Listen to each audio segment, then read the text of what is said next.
میخواین یوتیوب رو استارت بزنید و درآمد دلاریتون رو شروع بکنید اما نمیدونید چطور؟ مشکلی نیست.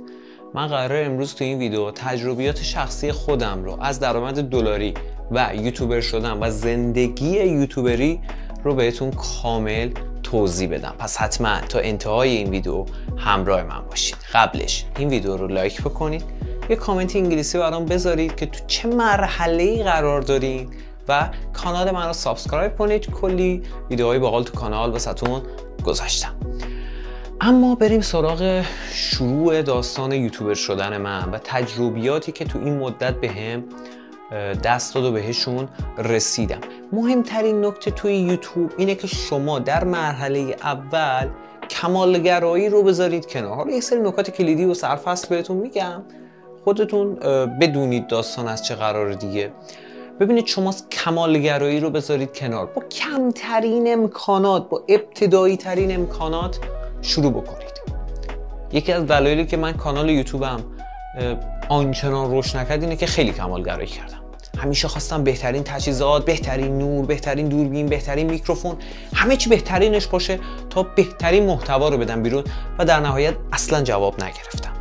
یعنی شما با یک امکانات اولیه، یعنی با یک گوشی میتونید یوتیوبتون رو استارت بزنید. نیاز نیست برین 2 تا 3 تا سافت باکس و اینا بگیرید. یه رینگ لایت 200 تومانی هم کارتون رو راه میندازه. حتی رینگ لایت هم پولشو ندارین بگیرین، یه دونه مطابی SMD 350 400 تومانی کارتون رو راه میندازه، چه نوری هم بهتون میده.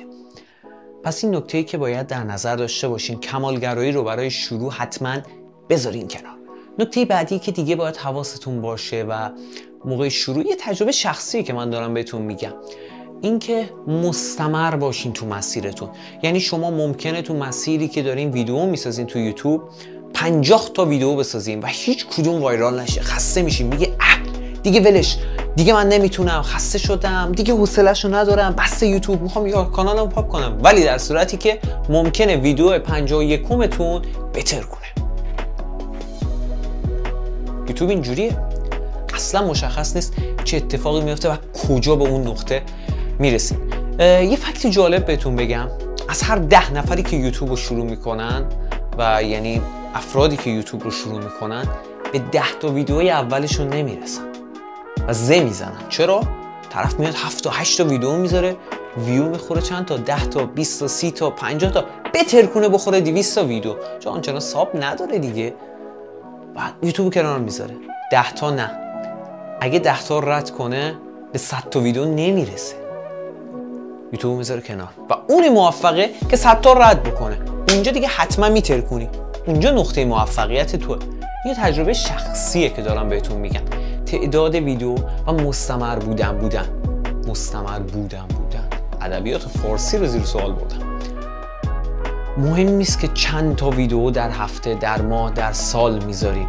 مهم اینه که اون تعداد ویدیویی که داریم میذاریم مستمر بشه. 3 تا ویدیو در هفته فوق العاده است و یکم کانالتون بالا رفت بکنید 2 تا ویدیو در هفته.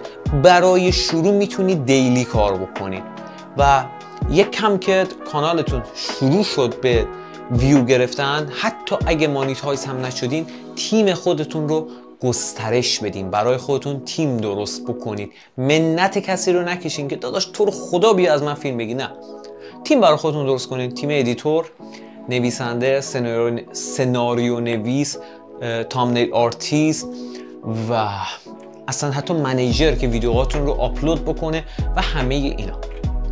نکته بعدی که باید بهش توجه بکنید، به SEO کانالتون خیلی اهمیت بدید.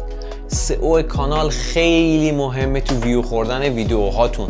حالا بعداً در آینده یه ویدیو واسهتون میذارم، بهتون توضیح میدم که چطور SEO کانالتون رو انجام بدین، کانالتون رو SEO بکنید. پس حتما کانال یوتیوب من رو سابسکرایب بکنید. و کال تو اکشن خیلی مهمه تو ویدیوهاتون. اینم یه تجربه شخصیه. شما تا وقتی از مخاطبتون نخواین که شما رو سابسکرایب بکنه کانالتون رو یا لایک کنه، فالو بکنه، اون هیچ وقت این کار رو انجام نمیده. شما باید ازش بخواید، از مخاطبتون باید بخواید. یه تجربه دیگه که میتونم بهتون بگم تو ساخت ویدیوهاتون و شروع کردنتون، میگم کمالگرایی رو بذارین کنار. تو هر نقطه‌ای که هستین استارتتون رو بزنید. یه نکته که خیلی کلیدی بهتون بگم، برین ببینین تو کانال خودتون مثلا 10 تا ویدیو ساختین کدومش بیشترین ویو رو گرفت و مشخص میشه فالووراتون چه نوع موضوع و کانتنتی رو دوست دارن دیگه. عین همون رو حالا مجدد بیاین تولید بکنید. اینجوری میتونید کلی ویوهای باحال و جالب بگیرید. این نکاتی که بهتون گفتم نکات کلیدیه که شما با انجام دادنش میتونید کانال یوتیوبتون رو این نکاتی که بهتون گفتم یه سری نکات کلیدیه که با انجام دادنش میتونید کانال یوتیوبتون رو شروع بکنید، استارت بزنید، کم کم برین جلو.